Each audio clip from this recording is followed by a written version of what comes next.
Good morning. Mark Ray from Homans Associates here. I'm going to introduce Housecall Pro's final webcast for this week. It's from last night, Thursday, April 16th. The webcast is about selling with compassion during a crisis. After the news, the Housecall Pro team will welcome Nancy Friedman, also known as the Telephone Doctor. She's a well-known keynote speaker, customer satisfaction and sales training expert, who along with her team have helped over 30,000 organizations over the years. Now that the world has changed due to the coronavirus, asking for a sale among all the uncertainty and economic turbulence can be much more difficult. Should you change how you're selling? How do you bring compassion into the process? How do you keep the gas pedal down, driving your business without seeming insensitive or pushy? Nancy is as entertaining as she is insightful, and she'll share her thoughts, answer questions, and give you ideas to take back to your business. Like we mentioned yesterday, the Homans Associates YouTube channel is up and running. You can type Homans Associates into the search bar on YouTube and subscribe to the channel. We'll blast out the links every afternoon for these videos on social media, LinkedIn, Facebook, Twitter, just like normal. And the links are right at the top of our resources page, homans.com/resources. Make sure you check that out. That's it for me. Have a great day. Have a great weekend. Hang in there, right? There's light at the end of the tunnel. We're going to get there. Now on to the broadcast. We really appreciate you joining us tonight. My name is Alexa. I'm the head of online community here at Housecall Pro. I'm joined by my co-host, Roland, co-founder of Housecall Pro, and Mel, who is our senior vice president of people. You can think of them as your business and HR expert business coaches sounding boards. So each evening at 5 p.m. Monday or Pacific time, Monday through Thursday. So we are not having an evening broadcast tomorrow. We're giving you your Fridays back with your families. We share the state of the world according to the home service space. As you know, a lot of stuff happened over the last 24 hours with SBA loan funding, with the PPP program. So Mel will be going into that shortly. And then we also have the bulk of it with one main topic or guest. And tonight you are so lucky to be here with Nancy Friedman, the Telephone Doctor. She is amazing. I will introduce her a little bit later because the two of us are actually going to leave the screen for a bit while Mel does your state of the world. But if you're looking for past episodes, make sure you tune into our YouTube channel. So just look up Housecall Pro, and there's a whole coronavirus evening update playlist on there. So go ahead and look there for any past updates. Make sure you're on the Facebook page and then housecallpro.com/coronavirus. There is so many resources on there right now. So Nancy and I will be back in a bit. We're going to pass it over to Mel for the state of the world. Great.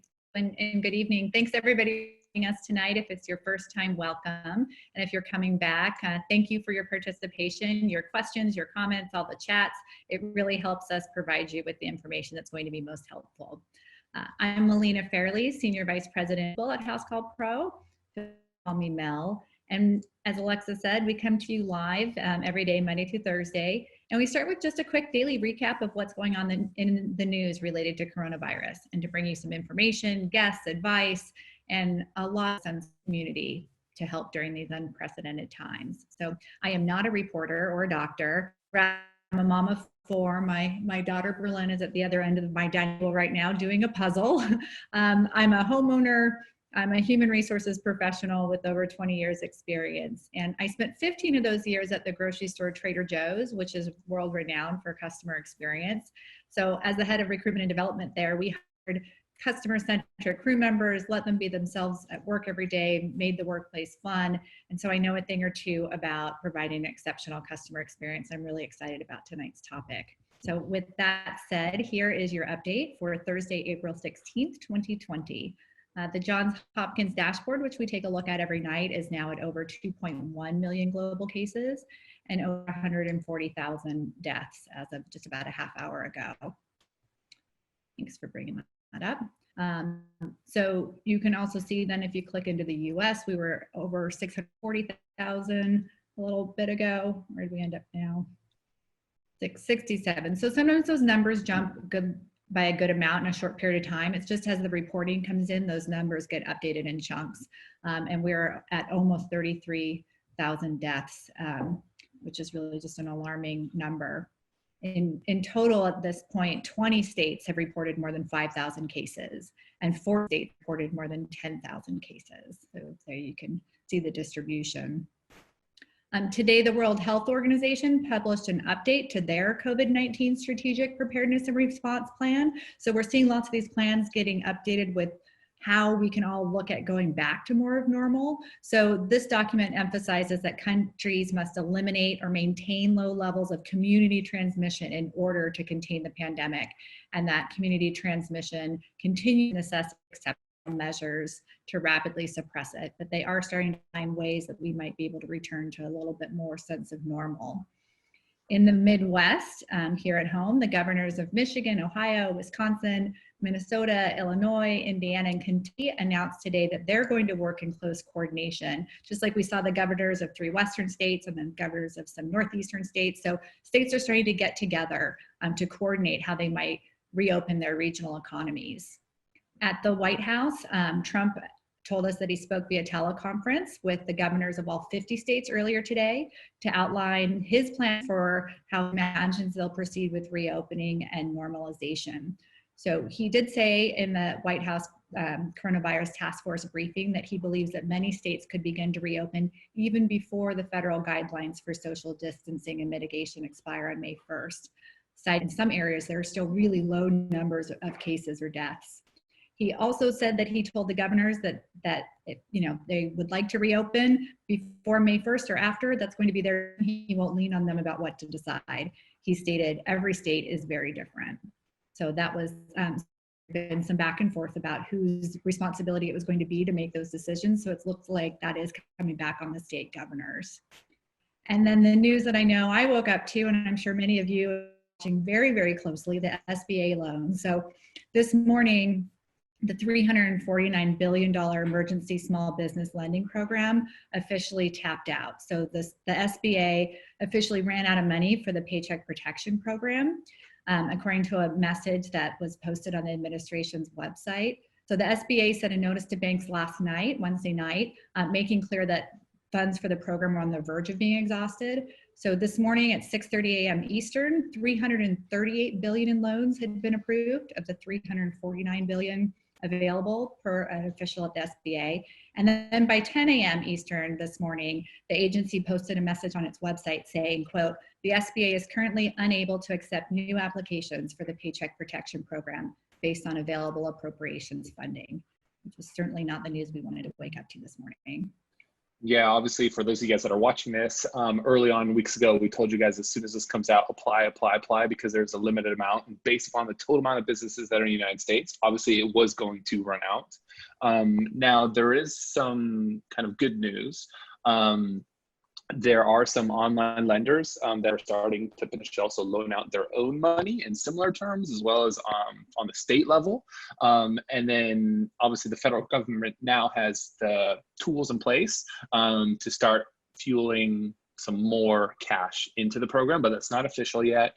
Obviously now everything's been laid, the pipework, there's applications in there. So if you have not been funded yet, don't worry. Also, not all the funds have been dispersed. So approved versus dispersed are also not the same number. So I've also seen just in this group, just within the last 20 minutes, some emails start to still come through.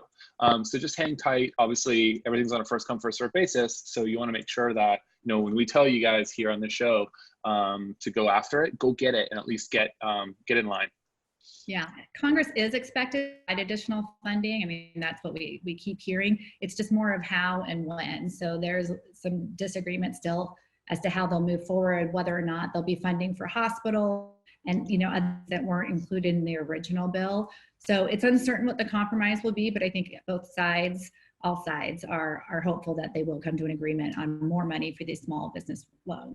But this certainly could slow down the relief that I know many small businesses, many of our viewers here tonight are waiting for. And we'll keep you absolutely posted. So we will post in our Facebook group if we get any news tomorrow. And then certainly we'll be back here on Monday night to go over everything we've learned by then. Alexa? Yeah, Yeah, and a couple other things too, real quick. We've seen a lot of pros just recently, like within yesterday and today, have some success with PayPal. So even if you've applied somewhere else, you can also go apply in other places, and whichever one gets funded first is great. So that's still not out of the question. Another thing too, the United States government just gave a grant and appropriated roughly like $500 million worth of funds to a company called Moderna, which is going to phase 2 trials. And they said they're going to phase 3 trials on a coronavirus vaccine starting early fall, which is way faster than expected. So markets, I was literally watching the stock market after our tradings, it like went straight up. I was like, what's happening? Something happened. So I went to go hunt to see why that happened. And it's because of that. So you'll see Gilead and Moderna go up. Don't go out there and go buy those stocks right now, guys. It's not a stock tip. This is just trying to let you guys know that obviously as these types of things come to fruition, we might be seeing a quicker end to what's going on. But remember, vaccines take a long time to build. So just some good news here and a kind of a sea of not always the best news. We'll take it. Well, thank you for the state of the world, Mel. I know that was not news a lot of you wanted to hear this morning. That is definitely the talk of all of our Facebook communities. So if you are still receiving your money, please post that in there so you can give everyone else hope that there still might be some money coming for them too. Remember, everyone is applying through a different bank. You all applied at different times. So the more information you give your community, the better off we're all going to be in understanding if and when you will be receiving that money. So with that being said, I would like to welcome Nancy Friedman. Okay. Oh, that's you. My husband just handed me a drink. It is not all vodka. Drinking, I was going to say, what is that, Kool-Aid? It could be, but I'm not telling you. Yeah. It's water, it's water, it's water. Yeah, it's blue water. That's why it's it's got the color to The it. glass is blue. There we go. Go ahead, Alexa, I'm sorry. It's okay. I was just going to introduce you anyway. You can talk in a sec again. But Nancy, why we asked that first question, Nancy was the keynote speaker and hands down fan favorite at our Lady Pro Mastermind in November back in Dallas. So Nancy is known as a telephone doctor. That's her business. Like I said, she's a well-known keynote speaker, customer satisfaction and sales training expert who with her team has helped over 30,000 organizations over the years. So today we are going to be talking all about sales, selling the correct way with compassion, not coming off like a jerk, and just providing the absolute top-notch customer service. You have an expert here today. So Nancy, if you can give us a little bit more about your background, that would be awesome. And we can get into the questions that so many of you sent into us. So thank you.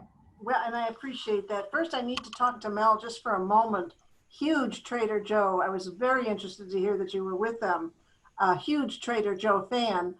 There, I'm an addict of a good kind of chocolate mint ice cream. Hands down, Trader Joe chocolate mint. All the good stuff. Yeah. Oh, I'm sorry, I just had to say that because I can't get out to get any more. So I'm sending like contraband people out, go out and get me some. Anyway. So we were going to do a poll on how many were at the November conference, but it doesn't matter if 3 of you were or 300 of you were. You were probably one of the best audiences ever, engaging and fun, and you laughed at all the right spots. I loved it. We just loved it, Dick and I both. By the way, Dick just got done with his rotator cuff surgery. Otherwise, I'd put him on the show with me. But he's been doing his exercises. So I'm not going to give you a lot of my background because I want to give you as much information as I can. I am extremely impressed. I asked Alexa and some of the people at Housecall Pro to send me some questions. Have the people send me some questions. I mean, I got 40 hours of information. I could be here for 3 days if you wanted, nonstop. But they sent me some of the most interesting questions that will help everybody. So I made the notes, and I want to start out with what I think is probably the most important one, and I'm not sure who sent it. So I was going to say, find out, Alexa, are you able to find out who sent what? Yes, I can. Well, depending on the question, I think I can, because what I did a post on Facebook, but I think everyone was kind of intimidated to post their question on there because it's you. So I just went out and messaged some of my people, and I'm like, hey, do you have any questions for Nancy? And they responded back with so many. So Atma, like there's a lot of Angie who's here, right? I think she might be in the Lady Pro meetup. But wonder that, pardon me, they were just fabulous questions, not easy to answer, which is challenging for me, and I love that. But they're going to help everybody. So you sent them so beautifully. I'm going to take them one by one in the order that I want to take them. By the way, ladies and gentlemen, if you're out there, I am ADD. So if you have a thought, idea, tip, skill, or technique that you want to raise your hand, enter chat, ask Alexa a question, say, ask Nancy. You're not an interruption. You're the very reason I am there. So don't hesitate. Say, hey, Nancy, wait a minute. What about? That's what this program's for. It's for you. I already know this stuff. So the bottom line is, if you've got a question, if I'm not making myself clear, I don't think I'm going over anybody's heads. But the bottom line is, please interact when and if you feel like it. That's the most important thing. mm-hmm. That's perfect. One question I want to start with, which is probably the most important, and that is, number one, what is the proper telephone etiquette when first answering a business call from an incoming unknown client? What should I be saying? Now, unknown is your key word there, because I want to stress, how many of you have caller ID? Well, I can't see, it doesn't matter. Oh, stop. I'm not asking you. But the bottom line is, if you have caller ID, pretend you don't. Pretend you don't. It is not effective to pick up the phone with, well, hi, Roland, because Roland wanted to be a surprise. You're taking all the air out of Roland. You're taking all the air out of the person when you pick up with their name. I did it once and I was sorry. And I'll give you a short story on my secretary, who we used to have caller ID. And she came into my office one day crying hysterically. I thought somebody passed away. I said, what happened? Finally, I said, stop crying, tell me what happened. Well, we had caller ID and the number on the screen was her fiance's. So she picked up the phone and said something very personal, very inappropriate. Do I need to tell you that the voice said, this isn't Joe, it's Joe's boss? Ooh. So, yeah, it wasn't ooh, but it was a great lesson. Let me tell you, it was a great lesson that you answer the phone the same way. So if you have caller ID and it says Roland's calling, you don't know that it's Roland. Roland might have told Alexa, hey, give Susie a call for me, will you? And uses Roland's phone. You don't want to bet your next paycheck on who's on that phone, okay? It's like going to Vegas. You can win, you can lose. It's just not worth it. So stay professional all the time. So how are we answering a phone? Very simple. Telephone doctors, three-part greeting. Number one is obviously a greeting, a welcome. We call it a buffer, and a buffer could be good morning, thanks for calling, happy Tuesday, Merry Christmas, whatever, but it warms the call. Well, I can't say handshake anymore. It was like the handshake. It was like saying, hey, I'm glad to meet you. I'm glad you're here. Elbow. So, elbow now, yeah, or nose, or they can't even do nose. Somebody did the foot thing with me. But the bottom line is, you need a buffer. Acme Electric is not going to be fun. It's not going to be warm. It's not going to be good. So people say, what do you use at Telephone Doc? We use thanks for calling. Well, why do you use thanks for calling? I use thanks for calling because I was tired of hearing my ladies in the office, and I'm a small business, go into that later. I get tired of my ladies saying at 4 o'clock in the afternoon, good morning. No, it's 4 o'clock, or good evening, and it was 9 a.m. So I said, how would you like to never worry about what time it is? Let's just say thanks for calling. And that's what we do. If you want to use it, go ahead. Thanks for calling. Now you put your company name in. Thanks for calling Telephone Doctor's Office. And now your name. This is Nancy. You, of course, use your own name. You understand that. Don't use mine. So this is Nancy. So it's, hi, thanks for calling Acme Electric. This is Nancy. Stop. Anything after our name erases our name.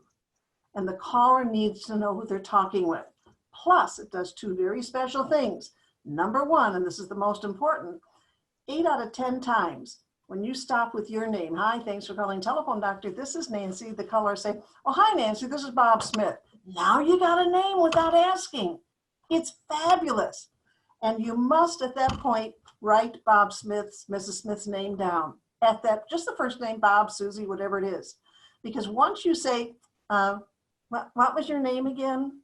Mm-hmm. Lost all credibility. Oh my God, it just went out the window. So you're not going to say, what was your name again? Because that just says I wasn't listening, I didn't care, I don't need your business. So the three-part greeting, write the person's, this is the first name, because that's how you want to really talk to them anyway. And again, it just speeds rapport building opportunity. So that's that was the one that I picked out first. What's the proper telephone answering when answering a big place? Now, one of the things that I want you to walk away with is, I'm going to assume, because I'm a customer of yours, maybe not yours, but of your industry. And I just had a plumber out here to the house during all this. So I've got some techniques that I liked that they used, and I've got some techniques that I wasn't thrilled with, but didn't make him wrong. Didn't make him wrong, and he didn't do anything bad. But normally you get a question, and I don't know what your most, Roland, you want to hit me with what's a common question? I got a lighting problem, my air conditioning's out, my heater's out. My toilet's clogged. I put too many non-toilet paper items down there. What do I do? My toilet's clogged.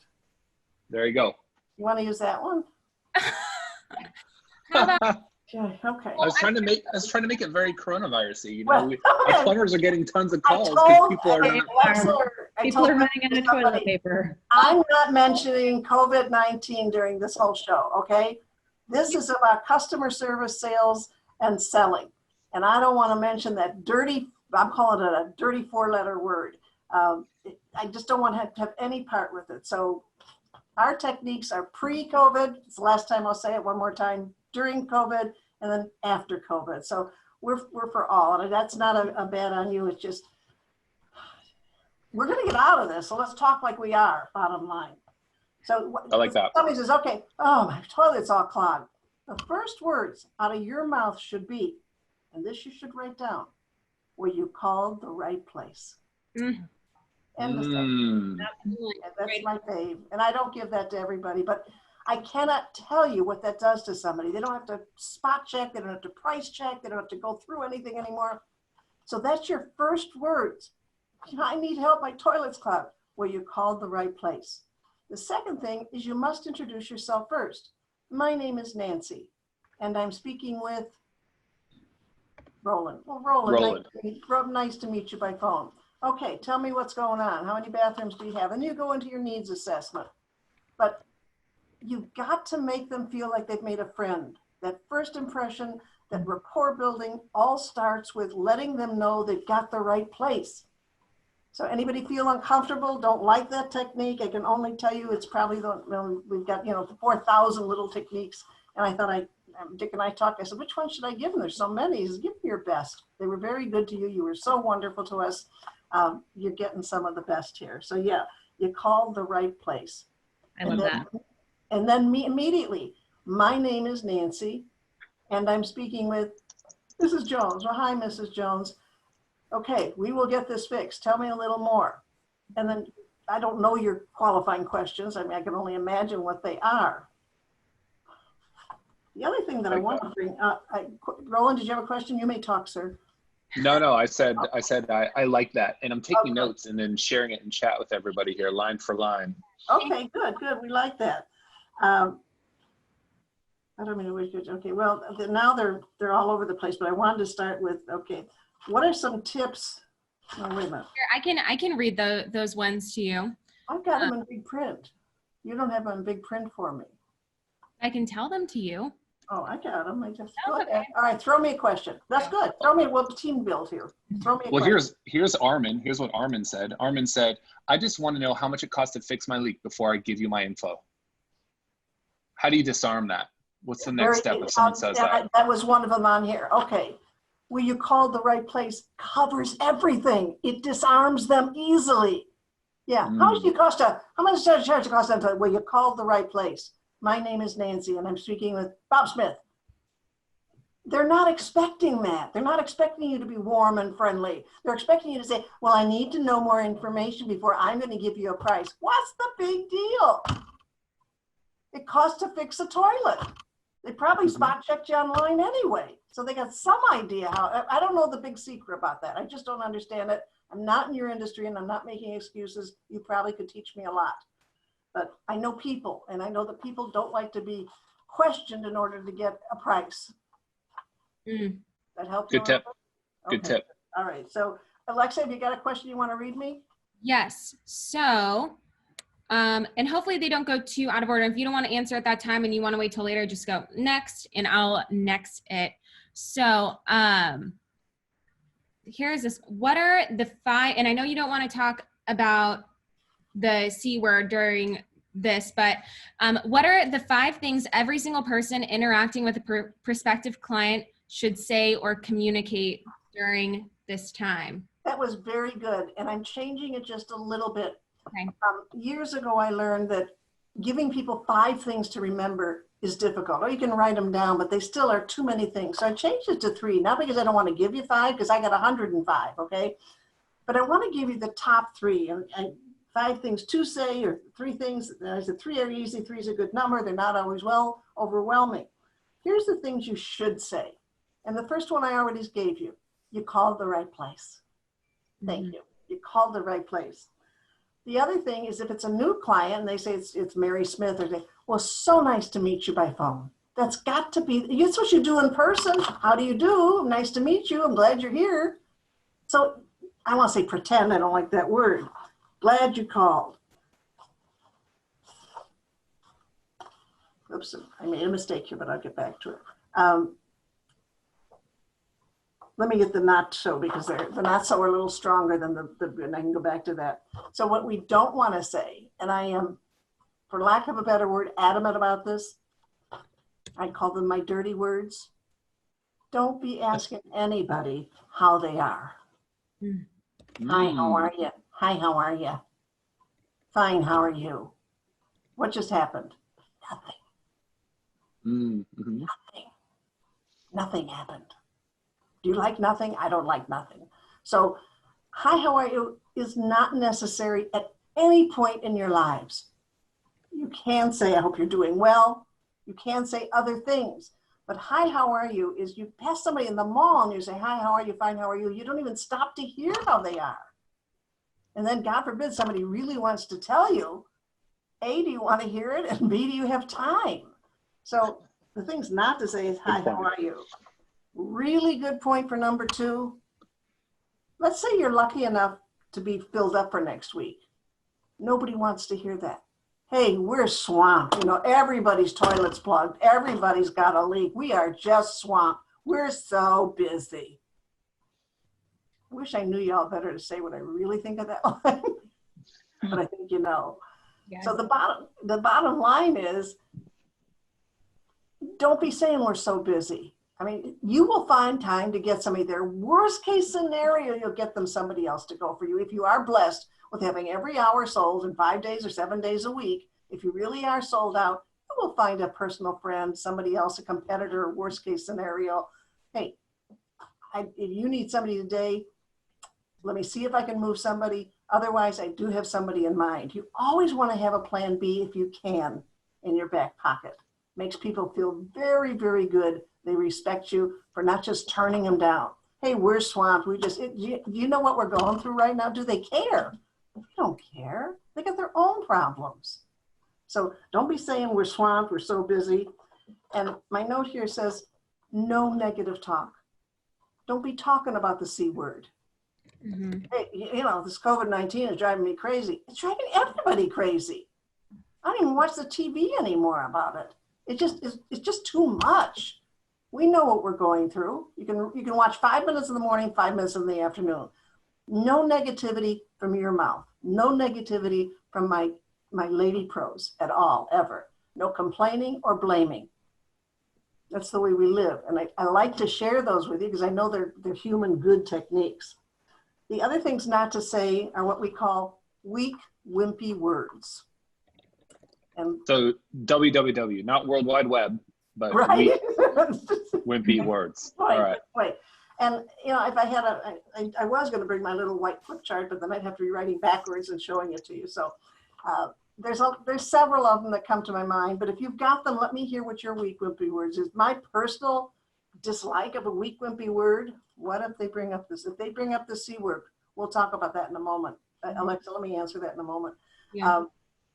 If they bring up COVID-19, just say, it's a shame. It is horrible. Well, we will get through this. We're the United States of America. Now, tell me, your plumbing, you still got, you know, how many kids do you have in the house? You're using all of, whatever, however you want to get it. You're in charge. You're driving the car. You've got the brakes. You've got the motor. You've got everything you need to stay in charge. It just needs to be done with a smile. It needs to be done with a little humor, a little compassion, but you've got to stay in charge. Now, I feel like you bring up a good point. Oftentimes in conversations, the people that are asking the questions are the ones that are actually in charge and kind of leading the conversation. And I think that when the homeowner is saying, well, when can you be here? How much is it going to be? You know, what do you do? And all these things, now all of a sudden they're in control. And ultimately they're calling you because they are not in control. I'm not in control of my toilet. I need someone to go take control of it. So you need to assume that role, and what you're saying will naturally lead in that direction. But it's always good to kind of keep that in the back of your mind. Who is the one asking the questions? Because that is truly the one that's in control of the conversation. And the customer should not be in control. Is that what you're saying? Yeah, the customer, right. If they're asking too many questions, you are out of control, is what I think Roland is saying. So you don't want to be out of control. And you can say to somebody, if they start going bing, bing, bing, bing, question, great questions, great questions. I will answer every one of them. But I have a big one for you now, because if I'm going to fix this, I need to know yada, yada, yada. So you can stay in control by doing that. And I thank you, Roland. I love your input on that. Terrific. But let's get back to the weak, wimpy words, because people use them all the time. Did you ever get a thank you note from somebody? Let's say you send them a $50 gift certificate. Hi, I just want to thank you for the nice gift. What am I, chopped liver? You just want to thank me? Take that word just out of your life. I want to thank you for the lovely gift card. Much stronger, much more well received, much more valuable. Just detracts and makes it weaker. I'm just giving you a call to see if everything was okay. No. Hi, Mrs. Friedman. I want to be sure I was there last Tuesday. Everything working good? Terrific. That's what I wanted to hear. You go have a great day now. You don't have to have lunch with them. You don't have to spend a lot of time. You just need to be good at what you do in a short amount of time. Does that make sense? We have Go ahead. Need some good words in here. So Jimmy says, just, maybe, hopefully, I think, nice. Those are all weak, wimpy words. They are. Anything that, yes, they are. And she just used one, I think is a real negativity. As I say, just is my downfall. When I hear somebody say, I'm just calling to see if you got the information I sent. I mean, then he's got a whole list of things to do, and I just happen to be on one of them. So be careful. What do you think about the word interesting, Nancy? Is it a thumbs up in your book, or is it a thumbs down? Is it a weak, wimpy word? Well, now that's interesting. Let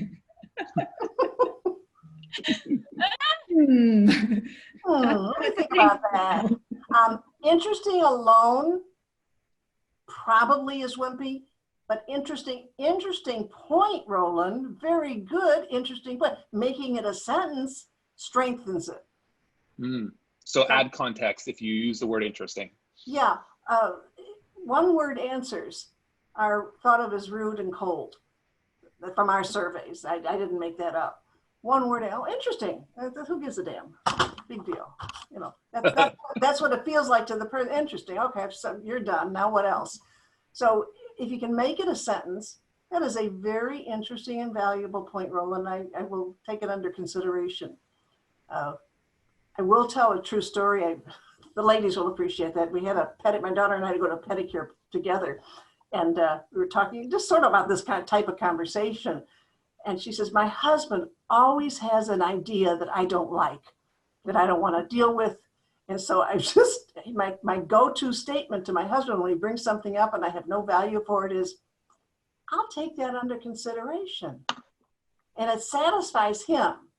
So now my daughter and I have this thing when she tells me something that I don't like, I just go, I'll take that into consideration. Thank you.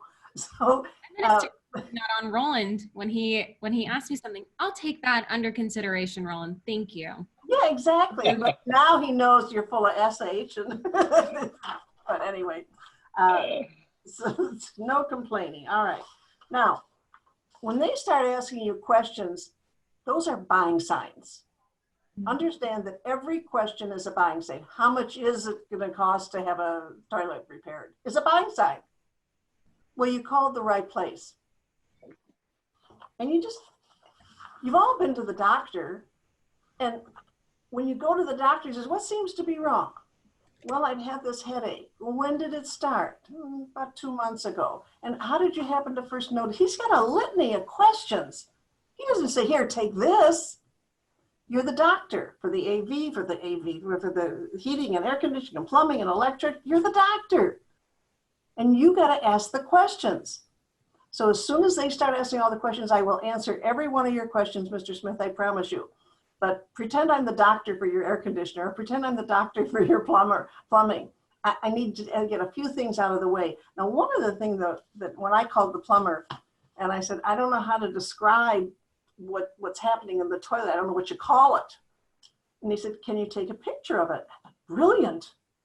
Brilliant. Take a picture of inside my toilet. I didn't know there was an inside of my toilet. But anyway, you take the tank off, put it over here, and you take a picture, and you can then, with Facebook or FaceTiming, which I did with them, I said, it's this little thing here, this little wheel, this piece of cake, that's not a big deal. There you go, virtual estimate right there. Yeah, exactly. And if you're not, I can't imagine they're not using it to see what's wrong. And what a comfort to say to somebody, do you have FaceTime? Can you show me what's wrong? Can you show me the toilet? Can you show me, I don't want to see the seat part, but can you see the inside? That'll help me, and it'll help determine the cost, which is really what they want, right? Right. So we have a question. Now that we're on this topic of cost, we actually have a question from Facebook from Jolanta. What do you say if they're just stubborn? I'm going to take out just in her sentence. What do you say if I'm learning. What do you say if they are stubborn and don't want to provide info? They are price fishing. well, there's an old saying we developed a long time ago, handle the objection before it happens. Handle the objection before it happens. So if you're not going to know until you say this, Mrs. Jones, some people, don't want to answer all my questions, but in order for me to do the right job for you, I need to ask a few. Do you have just a moment? It'll be 3-4 questions. So you're handling what's going to come up anyway for those some people. Now, I've got a salesperson, I used to have a salesperson who said, oh, some people tell me, and she never was able to tell me how many. Was it one person? Do I care? I mean, or was it 110 people? I mean, she makes a lot of calls. She talks to a lot of people. So if one of your people said, oh, I hear all the time that this happens, give me a number. Do you hear it 3 times in a month? Do you hear it, if you hear it, 17 times in a month, I'll pay attention to you. But, maybe once a month I hear it. Is it that important then? I mean, is it, the common questions. I don't. Mm-hmm. And pricing obviously is one. Now, I wish I could take, well, it doesn't even matter. The one thing, what happened? We have a funny comment. Ballpark figure, 90 million, but it could be less. I've been asking, I didn't hear what he said. If someone asks you what the price is, just reply with ballpark figure, $90 million, but it could be less. It could be less. All right, well, there's your sense of humor. There's your sense of humor. So, and I believe in using that. But for you, I've got a deal. So, Yep. you called like on you called on Tuesday, you're in luck. You called the right place, Nancy. Yeah, that even if you say that twice, that's okay, Roland. What this gentleman just did was use his personality. And so many people are afraid to use their personality. Small business people especially, they're so rigid. They put themselves in a box. I mean, you were in high school, you were in college, you had friends, you were probably the life of the party. And now you're in business. You got to bring that Saturday night personality to the office. I don't care whether it's from your kitchen, you're working out of your kitchen, or you got an office. If you're not bringing that personality into the realm of things, you can easily lose business. I think this is the most important thing coming from a customer service background. So we used to get, people ask all the time, Trader Joe's, how do you hire such great people? And I'd say, well, we just hire people and then we let them be themselves, because as it turns out, people are pretty great. Yeah. So we just great. let their personality show. So and we had all types, and that was one of the most magical things, is that we hired people with personalities, because it turns out we all have one, and then we let you bring your personality to work. God bless. I mean, there's a reason they're so successful. I mean, you cannot get a bad experience at Trader Joe's. I mean, you just cannot. In the product, off the hook, great product. Great product outlet. Chick-fil-A. I mean, they get the same mentality. Yep. You know, and those are kids. Yeah, a lot of them. That's a whole nother story. But the FaceTime really, the FaceTime is, you know, showing the inside of, that really opened my eyes. I never dreamt to do that. And I'm thinking, that could be done anytime. They came prepared for the part. The next time when all this is over and I have a problem, I'm going to say, I want to show you what's happening so you don't have to get here and hear you say, oh, I got to get a part. This time you can bring the part that looks like it's giving you trouble. Brilliant. What a simple little thing. We have some pros who say they've been doing that since before all of this, but I think Wonderful. It's one of the positives of a really awful situation is that people get creative and innovative and find ways to do things that are more efficient and better and more customer friendly. And I think these are the things that are going to last. You're not going to want to let a plumber back into your house again without him, you know, asking to see a picture of something. Probably not. And, you know, I've got so much in my head, it goes in and out, but you know, you're bringing up such great ideas and your background is so perfect to be on this panel. Thank you for being here so much. I could probably learn so much from you. The one thing that I would do if I were in your shoes is to assure the caller ahead of time that you have all the COVID, if you want to say COVID-19 guidelines. Tell them we wear protective gloves. We come in with shoes. We go into each house new with that. They don't know. They don't know what you do. They don't understand what you do. So it's got to be a little bit of schooling for each place that you go into. They need to know that you're going to follow the guidelines. You've got everything there. You've got a box of gloves. You change them every time you come in, every time you leave. Nobody gets an old pair of gloves. You throw them away. The shoe stepping thing in that you step into are new. All our materials are cleansed with whatever you cleanse it with. Just assure them. I have one thing. If you're sending out, if I call and I don't know if Cassie's, I always remember Cassie Pound because I met her and we took pictures. She's on the line. Hi, Cassie. She's probably watching somewhere on Facebook. Okay, well, but if I were calling her and she said, okay, we're going to send a guy out, that's not real comforting. We'll send one of our technicians out.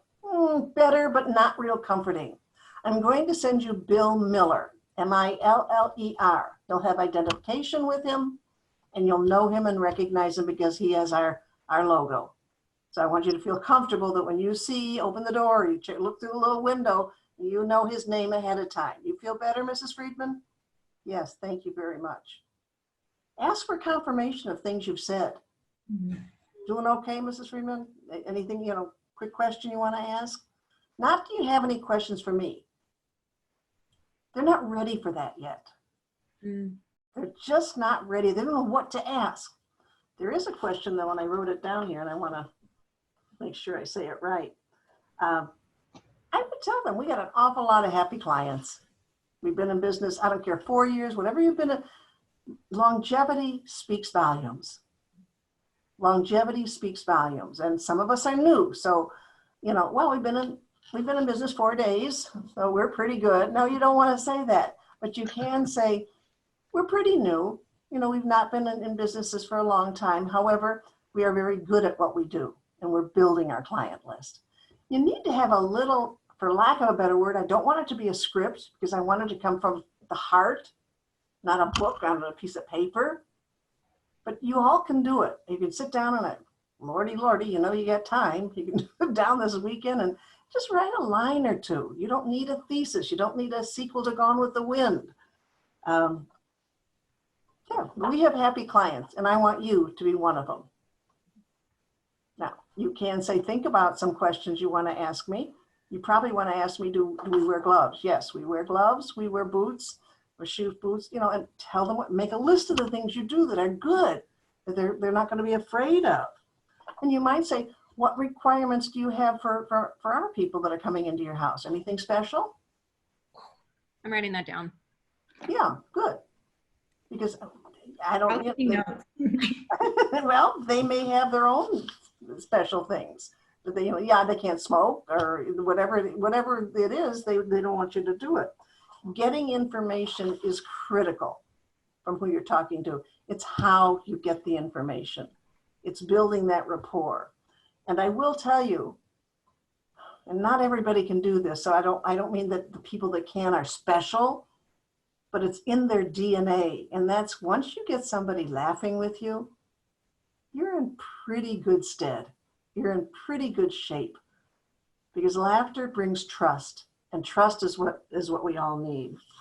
I feel like a golden nugget that you kind of shared, but it wasn't quite as obvious, is setting people's expectations goes both ways.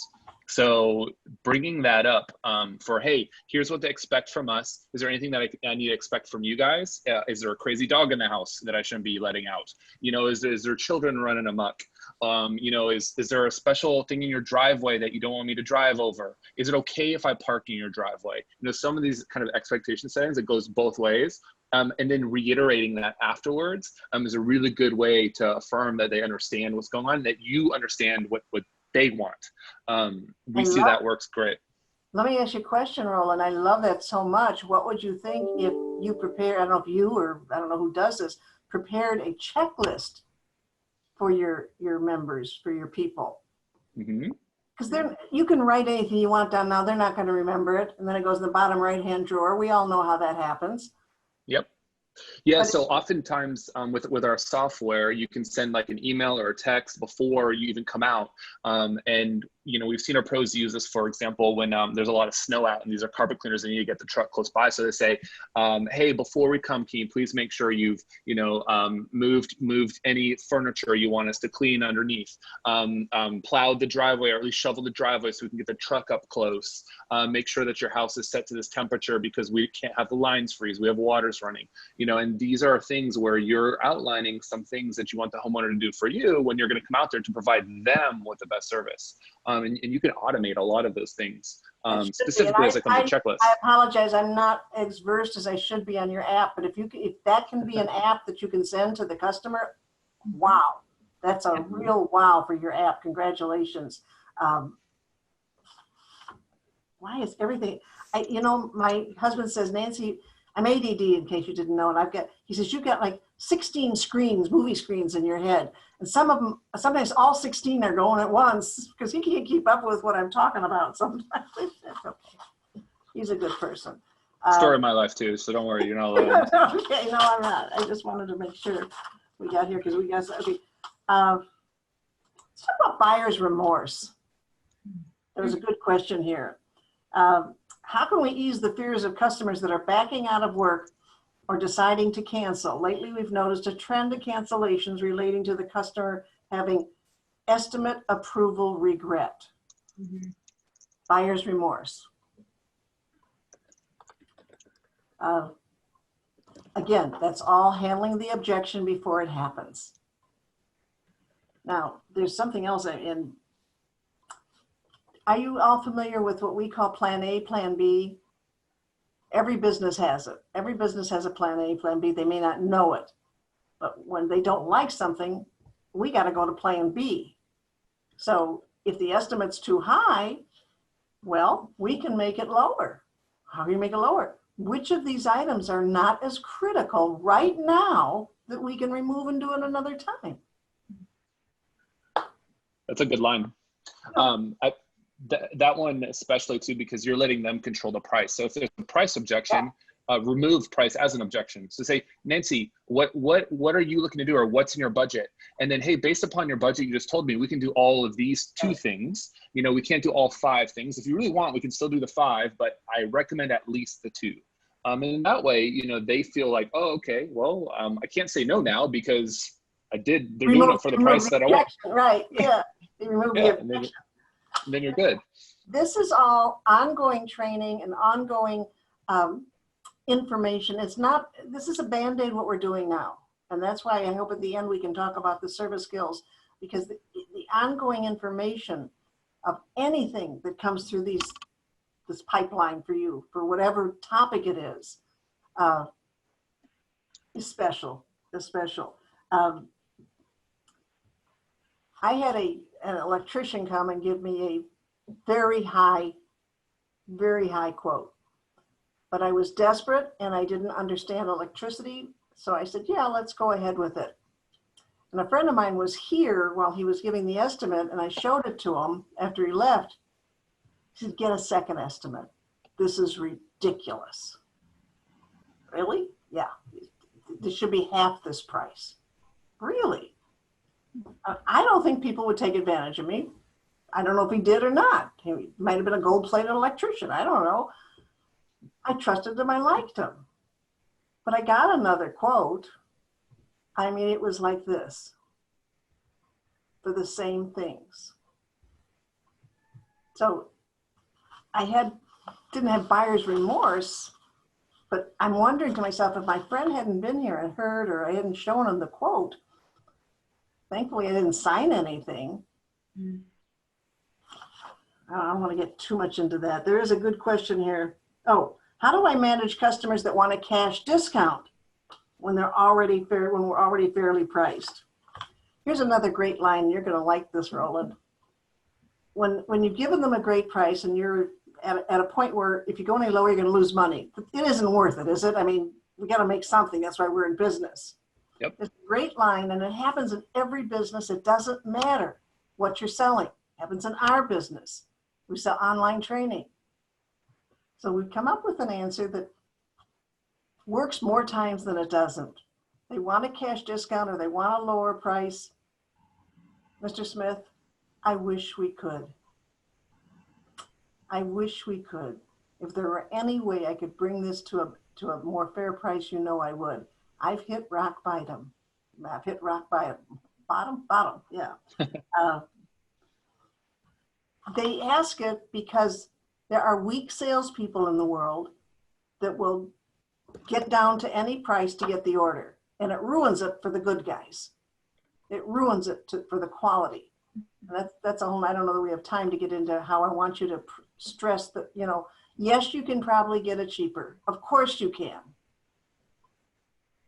I taught the travel industry something that they really loved, because that's an industry that got hit before anything happened. They would come to me and say, Nancy, my client's going on a cruise and he found the same cruise online cheaper. I said, of course they did. Of course they did. That's what they do. They go and they find it cheaper. So I gave them this line and they loved it. They give them a quote and the client says, yeah, but I just found this cruise online for, it was $750 cheaper. That's right. That's right. But you don't get me. Mm-hmm. If you want to go online and you want to do all the stuff by yourself, maybe that's something you want to do. And when it goes wrong or blows up, I really wish you good luck. I hope you have all the names of the managers of the hotels and the airlines, this and that and that. And I gave them a list of things to say. Man, did they love it. So you need to admit that online is going to, yes, it's going to be cheaper. But they don't get you. They don't get 7 years of quality control. They don't get 7 years of being in business. They don't get 15 employees. They don't get somebody with integrity. They don't, list your qualities, because they know in truth that they can get anything online cheaper. Yeah, ultimately too, what you're saying is true. Online has made it easier for homeowners to look around and inquire more and get multiple quotes. Ultimately, you have to defend the value and say, look, Nancy, I've given you my best price. Ultimately, you called me and you found me. So there must be something that you think is valuable that I have to offer that the other guy down the street that's looking to do it cheaper doesn't. What is that? And have them have them buy back into the value of why they're talking to you in the first place, because otherwise they wouldn't be. So they might say, oh, Nancy, you had a lot of 5 stars, or looks like you've been in business for a long time, or your business looks professional. And say, look, professional doesn't come cheap, and I've done the best that I could for you. Now, are we coming in the nighttime or the morning, and then do an option close? But have them sell themselves back to your service. To you, yeah. And a lot of people don't do that, and I feel like it's a big missed opportunity. Well, they don't do it because they don't practice it. They accept it. Well, your price is too high. Oh, I'm awfully sorry, And I don't know how many people are out there that have worked at another location for somebody else, or how many people, let me put it the other way, how many people are first timers out there? I actually have that poll, Nancy. We can do the poll. Oh, good. Let's do that. Yeah. I'm having so much fun. I forgot about the poll. We have another one too about working with your spouse. And I know if you want to that's fun. Yeah. you can speak on that too. So what are we going to do about the hairdressers? They should have been essential. I have to send you a funny meme after this. So a poll from Nancy: is this your first job? Meaning, did you work somewhere else, or did you start your business right out of high school, or wherever you came? Even when you were 25 years old, say, hey, I want to be an electrician. Or, yeah. So we have 27, 28. It's climbing. This is not my first job. We have 4. This is my first job, meaning your business is your first job. Or maybe you went into a family business, as a lot of us do. Inherit it from your parents, your grandparents. So that's probably why. That's a good thing to play on. That's a very good thing to play on. Business. So, and if this is your first job, we want to know who you are. Put that in the chat. Are you in a family business? You just always knew you wanted to be an electrician?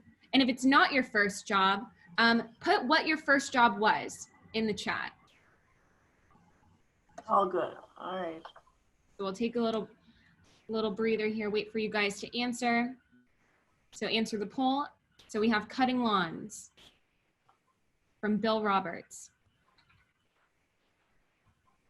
Dry cleaning from Armin.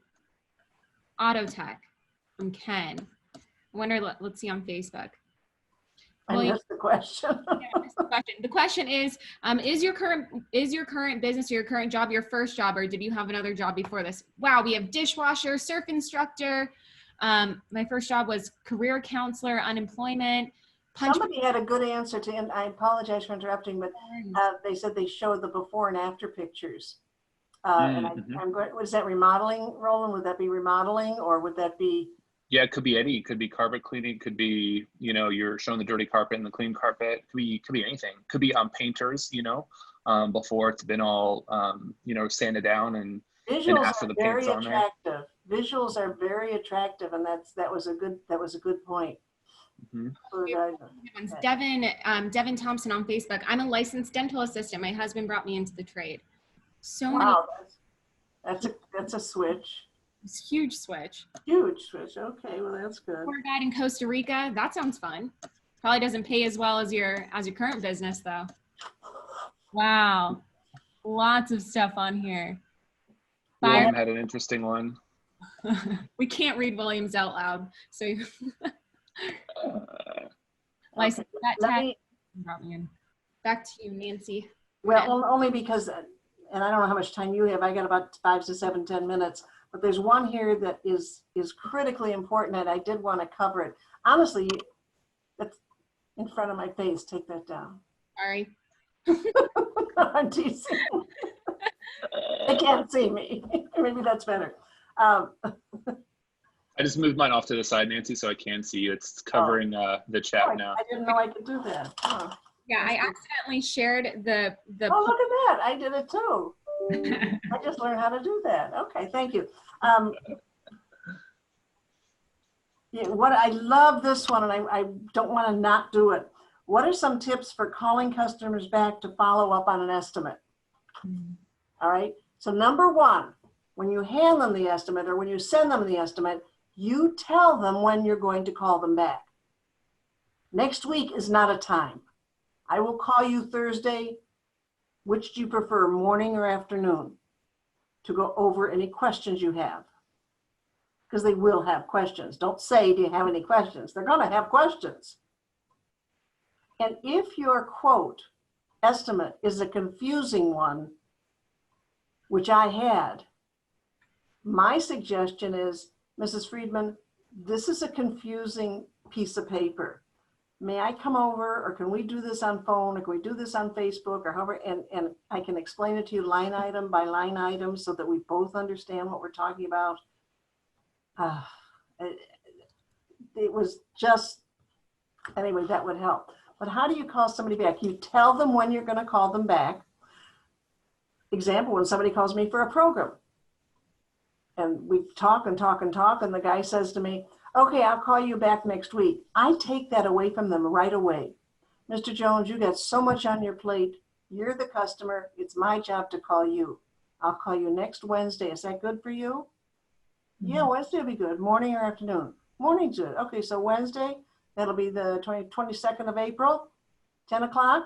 Perfect. I'll send you an invite. Now I got from, I'll call you to, no, I'm setting up the time.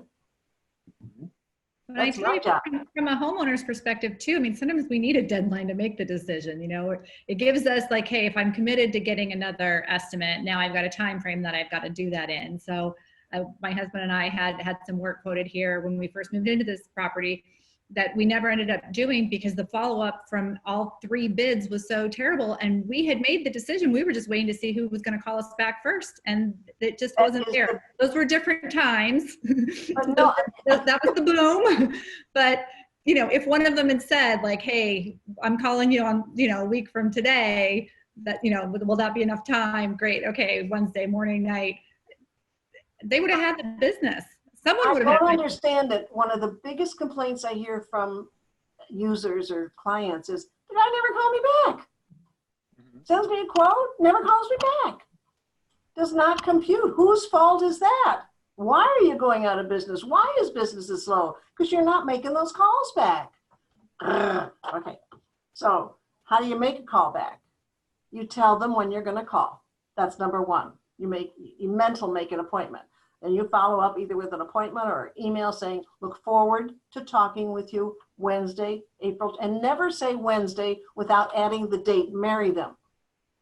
Wednesday, April 22nd is better than I'll call you on the 22nd, which they don't know what day it is, or I'll call you Wednesday and they don't know the date. It's a good tip.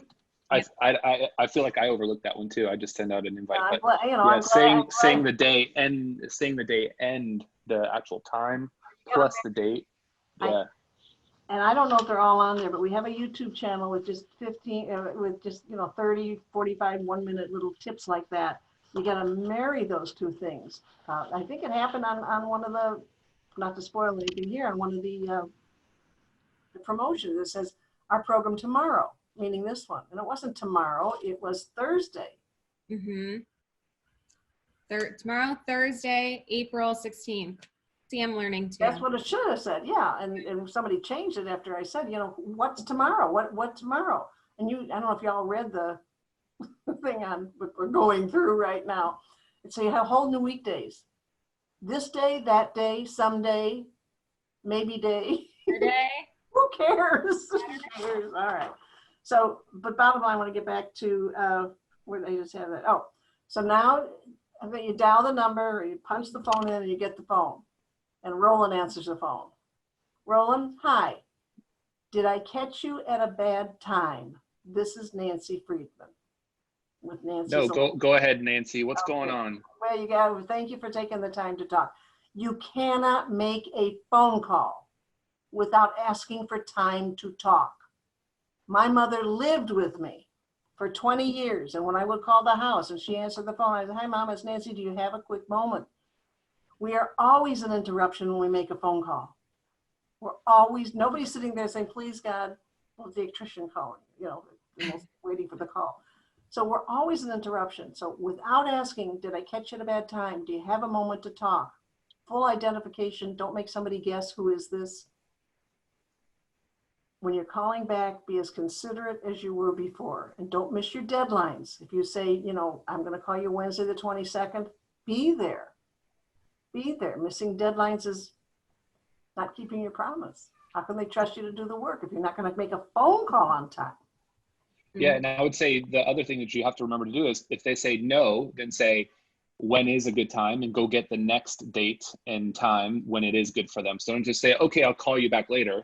Right. No, get them to commit on that next phone because maybe there is something truly going on. So get that next commitment from them. Don't just let them go. Well, and the way to get that, we're a good team, Roland, is to say, is Monday or Tuesday better for you? And that's the 20th and 21st.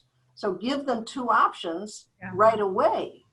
Mm-hmm. Well, neither. I'm very busy or whatever. All right. Then I say, you give me 2 days and I'll pick them. But your That's a good sense of humor is so critical, not just during these times, it's forever. And if you're getting on the phone without a little smile, oh, do I have it here?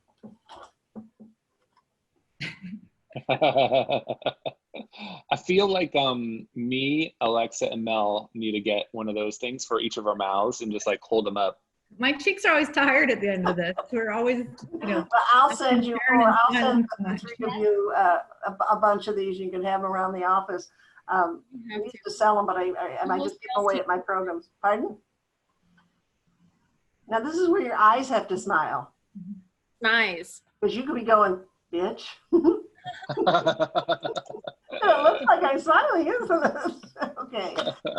What question can I take? My husband's starting to say dinner's ready. Well, Nancy, before we go on to some questions, we did post the poll about if this is your first job or not. What was the point that you wanted to make on that? Do I have to have a point? Okay, I'll tell you why it was. And it's I watched the questions on the Lady Pros Facebook, and some of the questions are, in my opinion, first-time owners.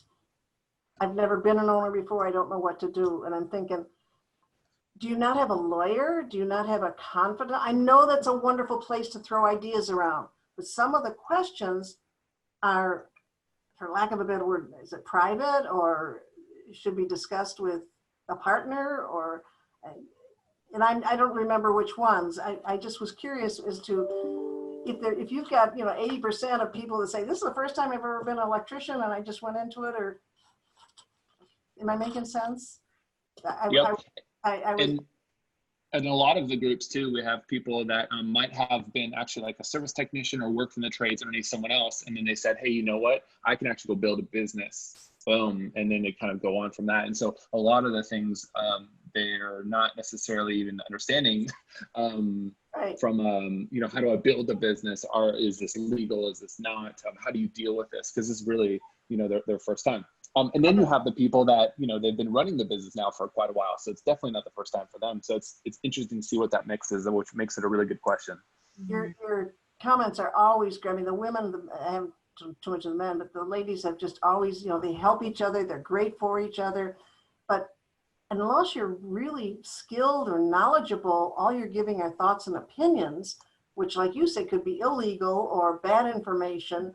So I'm a big, get legal help when it comes to certain things that I've seen on that. And I don't want to pinpoint anybody. I just want to protect and help your members. It's a forum to discuss things, but somebody can say it's 6 a.m. right now with such confidence and be wrong. Do you know those kind of people?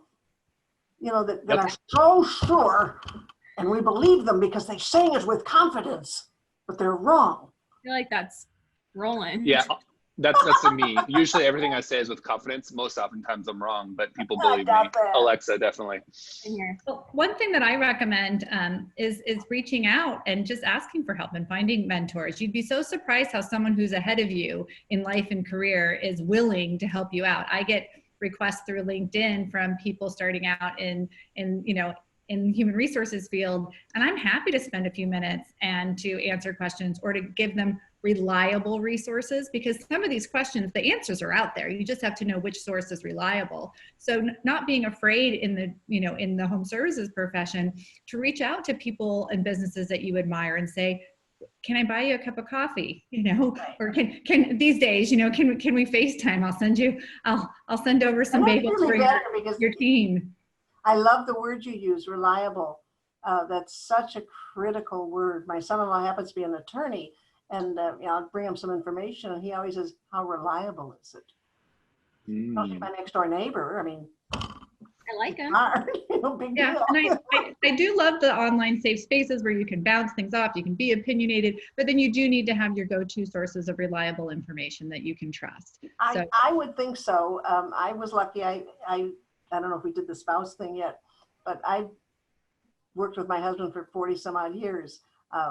We started working when we were first married. We didn't know it wouldn't work. I mean, that's what we did.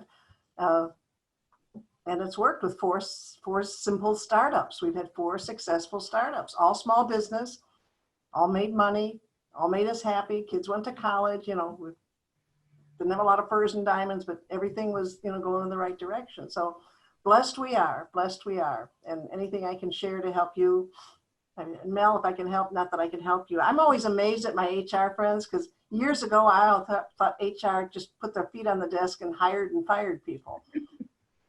Not so. You do an awful lot of good work. Very true. I think that's why all HR departments decided to rebrand themselves. We're the people team at Housecall, or people operations. And yes, there's lots of. Doesn't say your hair is covering your boobs. I can't see what you're. No, Mel. Oh. People team. Oh, do the work. Oh, people team. Good. Yeah, good. Rebranded.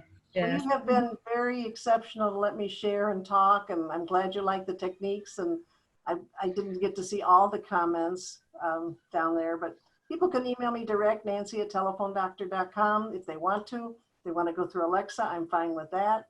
I am on all social media. I'm on LinkedIn, Instagram, Twitter.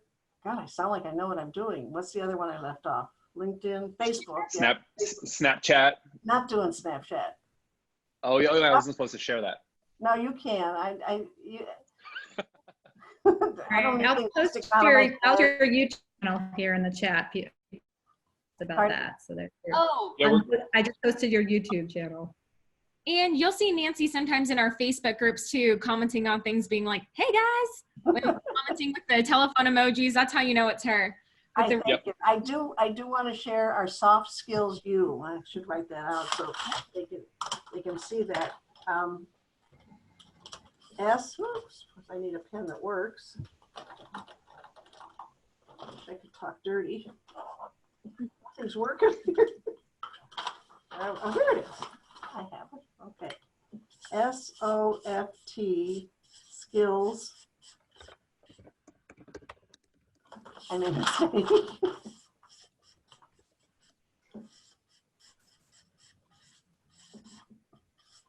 okay. So this, is that backwards? No, that's Nope. perfect. Okay. It's right ways. Softskillsu.com. Softskillsu.com. I took a Okay. screenshot of it too. To the It's cool. self-serve online training. The online training that we offer that comes with the bells and the whistles is a yearly investment. Very inexpensive, I might add, but that's serviceskills.com. But for those of you who have 3 to 7 to 10 people, you might want to look at soft skills with an SU.com. You just sign up. I want 4 licenses. You know, they're terribly inexpensive. And you get everything, all 14 series that are on serviceskills.com or whatever. We wrote it down. You don't need to remember it. Nancy, it's affordable and valuable. Nothing is inexpensive. Yes. Oh, well, that's better. Yeah. I never say But- cheap, but I like affordable and valuable, which it is. They're all, you know, being remote workers, they're all 100% in guidelines with what's going on right now. I'm not giving that word again. And we have 14 series on customer service, management, mentoring, internal, external, team building. I saw some of that stuff in there, and I thought, I can't wait to share that with you. Once they get started, they love it. And it's all done at any time you want. It's your decision, you know, on the Soft Skills U. So anything I can help you with on LinkedIn or whatever, please join me. Roland, Mel, Alexa, you're a great team. And Great Chad left me hanging dry here, but I'm in good company. I'm not your favorite.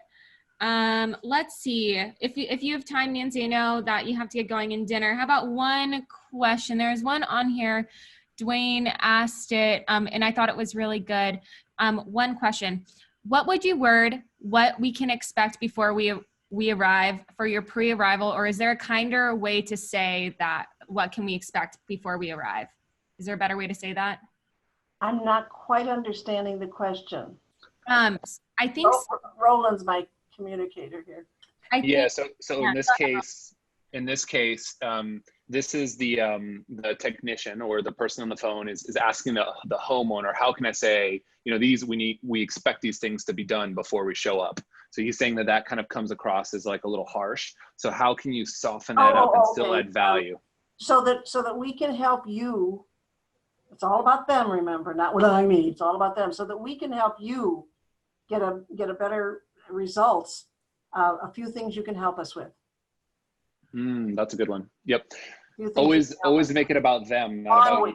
Always. Unless you have a great sense, you can and tell your customer, look, this is all about me. All about me. And I have a few customers that I can say that to, but they're not many. And one of the best things to do to get people to like you is actually ask them to do favors for you, rather than you do favors for them. So if you put it in that position too, homeowners are actually going to like that. Good. Well, you get a lot of talent between the three of you, and I'm just frosting on the cake. Trust me, and it's fun. Frosting on the cake, even with roots, it doesn't matter. Even with roots, can you see it? Yeah. Nancy, you are amazing. We are so lucky that you decided to join us this evening. I wouldn't have missed it. I wouldn't have missed it. Oh, we just adore you. And anytime you want to come back on, I know this whole crowd would love to hear all the thoughts going on inside the 12 movie reels in your head. Feel free to share any of them. So your questions that you chose were spot on and perfect. So if we do it again, thank you, HPC and Nancy. You're welcome, Angela. Good stuff, Nancy. You're good. Yeah, don't be. You're good. Don't be misspelling your, Bill. Oh, Sassy. Call you out. Love you, Bill. Okay. Thank you. Got me. Well, thank you guys. Thank you guys. Thank you. Everybody, stay well. Be safe. And remember, Wash your hands. Wash your hands. Do elbow bumps if you have to meet with people, but really don't even be that close to people. Just stay inside. But remember, we do not have evening update tomorrow. We are back on Monday with another incredible lineup of people for you to next week. So stay tuned for that. Put it into your calendars.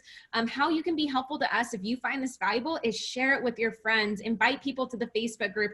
All you have to do in that top right corner, invite anyone who's a small business owner. This group is to help everyone. That's all we want to do here. So we appreciate you spending your time with us, and we will see you on Monday. Pleasure. Roland, all right. Bye, everybody. Bye, Nancy. Bye-bye. Have fun. Thank you.